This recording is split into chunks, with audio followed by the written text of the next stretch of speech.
ఇకనైనా కేసీఆర్ కూతురు అభిమాన సంఘాలు ఆ సోషల్ మీడియాలో అవన్నీ పెట్టుడు బంద్ చేసుకోండి.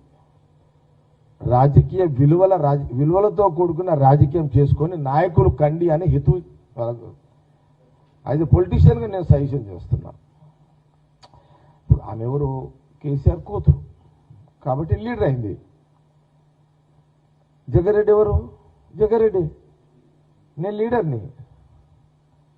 కేసీఆర్ అనే నాయకుడు లేకపోయి ఉంటే కవిత లేదు. కాబట్టి నేనేమంటున్నా, పదే పదే కేసీఆర్ కూతురు అని అంటున్నా. లేదు కదా, నువ్వు కేసీఆర్ కూతురువే, దట్స్ ఆల్. ఇక నువ్వు మీ అయ్యని ఎందుకు అట్లా అంటున్నావు, అది మీ వ్యవహారం. కానీ మమ్మల్ని ఎందుకు ఇరిగించుకుంటున్నావు అలా? అది పద్ధతి కాదు కదా.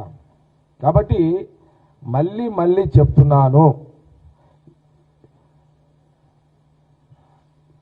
తెలంగాణ రాష్ట్ర ప్రజలకు ఈ తెలుగు ఛానల్స్ ఆంధ్రప్రదేశ్ రాష్ట్ర ప్రజలు కూడా చూస్తారు కాబట్టి మళ్ళొక్కసారి ఈ సోషల్ మీడియాలో ఈ కేసీఆర్ కూతురు పెడుతున్న సోషల్ మీడియా ప్రకటనలకు వాల్యూ లేదు, పెట్టకండి. నేను అందులో పోవడానికి ఇక అది చెప్తా, కాంగ్రెస్లో పోవడానికి కారణం ఏంటంటే ప్రధానంగా రాజశేఖర రెడ్డి గారు కారణం. నేను ఇళ్ళకి రావడానికి మెయిన్ రాజశేఖర రెడ్డి సాబ్. ఇంకా దీనికి ఒక ఉదాహరణ చెప్తా. నేను టీఆర్ఎస్లో ఉన్నప్పుడు ఎమ్మెల్యేగా అక్కడ సిద్దిపేట హరీష్ రావు, ఇక్కడ నేను, ఇక్కడ అప్పుడు మున్సిపల్ ఎన్నికలు వచ్చినాయి. రూలింగ్ పార్టీ ఉన్న కాంగ్రెస్ పార్టీ ఆ 2 సీట్లను, మున్సిపాలిటీ 2 సీట్లను నేను జగ్గారెడ్డి గెలిపించుకున్నాడు. అదే సిద్దిపేటలో హరీష్ రావు గెలిపించుకున్నాడు. రాష్ట్రంలో టీఆర్ఎస్ ఎక్కడ గెలవలేగా. అది ఆ ఎన్నికను చూసి అది ఆయన అన్నమాట నాకు జట్టి కుసుమ్ కుమార్ నా ఫ్రెండ్ చెప్పిండు.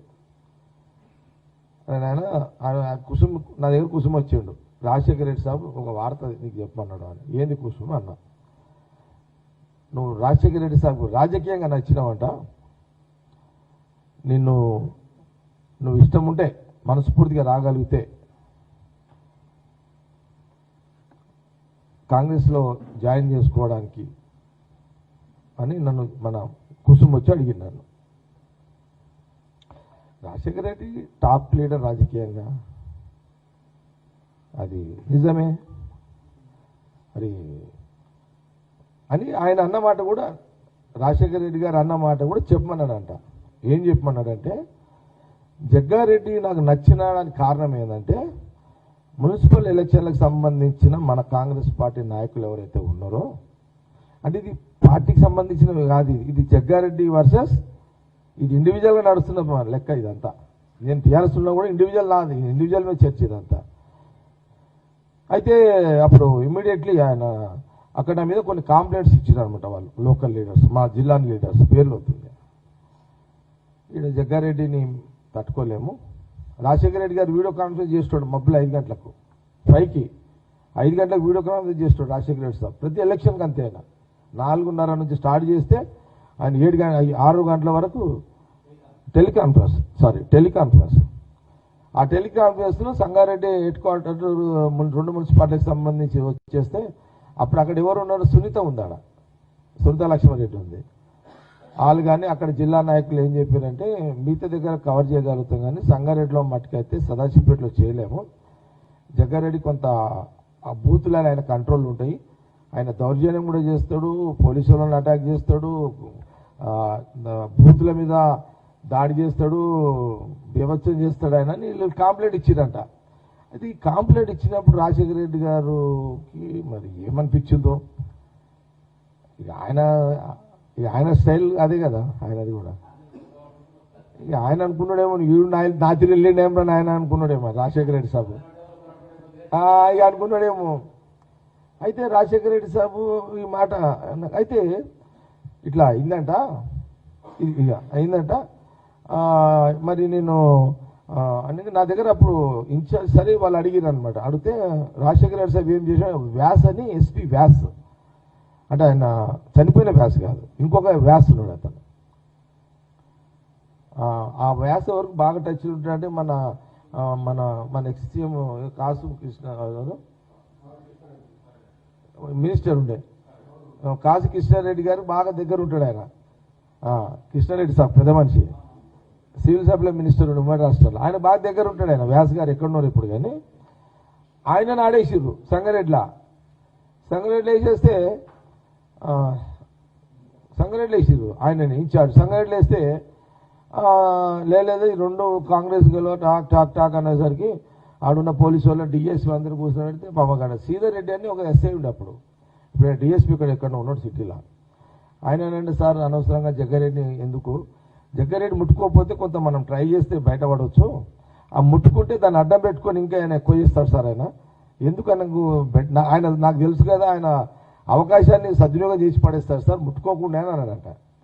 నా సజెషన్ సార్ అంటే ఎస్పీ వ్యాస్ గారు అటు డిఎస్పీ ఒక ముస్లిం ఉంటే ఆయన అంటే వ్యాస్ గారితో నేను చూసుకుంటా, నేనేం చేయాలో చేస్తా అని చెప్పి నన్ను ఎగ్జాక్ట్లీ 12:30కు హౌస్ అరెస్ట్ చేసారు. ఇక నాకు ఒక సెకండ్ కోపం వచ్చింది. కోపం రాని ఊరంతా లేపేసిన, లేపుడే ఇక మొత్తం ఇక రెచ్చగొడతా కదా మా వాళ్ళని. ఇక నా కోపం రాగానే మొత్తం బూతులలో పడ్డారు, ఢా ఢా ఢా ఢా అని గుద్దు పాడేసి ఢా ఢా అని అయిపోయింది. వాళ్ళ రూలింగ్ రాజశేఖర్ సాబ్ గవర్నమెంట్లోనే ఇది అంతా జరిగింది. Talk talk talk talk talk రెండు మున్సిపాలిటీలు గెలిపించేసినట్టుగా. ఇది నచ్చి రాజశేఖర రెడ్డి గారు నన్ను పిలిచి నన్ను ఏమన్నాడు, ఈ కుసుం నాకు చెప్పు, ఈ మాట చెప్పు జగ్గారెడ్డికి అంటే రాజశేఖర రెడ్డి చెప్తే నేను పోయినగా టకటక రాజశేఖర్ సార్ మా కుసుం ఏమో వెళ్ళిపోయినా. ఇక పోగానే నన్ను అన్నాడు, మొగనివా నువ్వు, నేను ఇంత పెద్ద ఫోర్స్ పెడితే కూడా నువ్వు గెలిపించినావు, నాకు నచ్చినావు జగ్గారెడ్డి, నాకు నచ్చినావు నువ్వు అన్నాడు. నువ్వు ఇష్టపూర్వకంగా రాగలిగితే నీ ఇష్టంతో నేను ఫోర్స్ చేయ, నువ్వు అంటే నాకు నచ్చినావు రాజకీయంగా, నీ అసలు నాకు అవసరం, నువ్వు రాగలిగితే నీకు రెండు పనులు చేసి పెడతా అన్నాడు ఆయన. చెప్పన్నా అన్న ఏం చేయగలుగుతారు అన్న అని అడిగాను. అంటే అప్పుడు ఆయన ఏమన్నాడు, ఇది ఎక్కడ చెప్పకి ఇప్పుడే అన్నాడు. చెప్పన్నా అన్న, నువ్వు వస్తే నీకు ఒక ఐఐటి ఇస్తా, ఐఐటి ఇస్తా, నువ్వు ఒక 600 ఎకరాల భూమి ఇస్తే నీకు ఐఐటి ఇస్తా. ఇది చెప్పకి ఇప్పుడు ఎవరికి,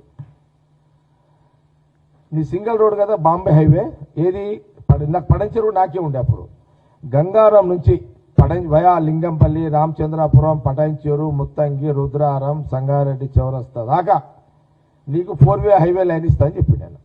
ఎందుకంటే మనకు సెంట్రల్లో సోనియా గాంధీ గారే ఉన్నారు కాబట్టి, అంటే అప్పటికి కొంత క్లారిటీ ఉన్నట్టుంది ఆయనకు, ముఖ్యమంత్రి గారికి రాజశేఖర రెడ్డి సాబ్కు నేషనల్ హైవే ఈ ఐఐటి నడుస్తున్నట్టున్నది. ఇక నీకు తప్పకుండా నేను ఇస్తా, కొంత టైం పడుతుంది, నీకు మాట ఇస్తుంది, ఇది బయట చెప్పుకోకు, నువ్వు గమ్మున వచ్చి నువ్వు ఇష్టం ఉంటే జాయిన్ గా అని చెప్పేసి నేను.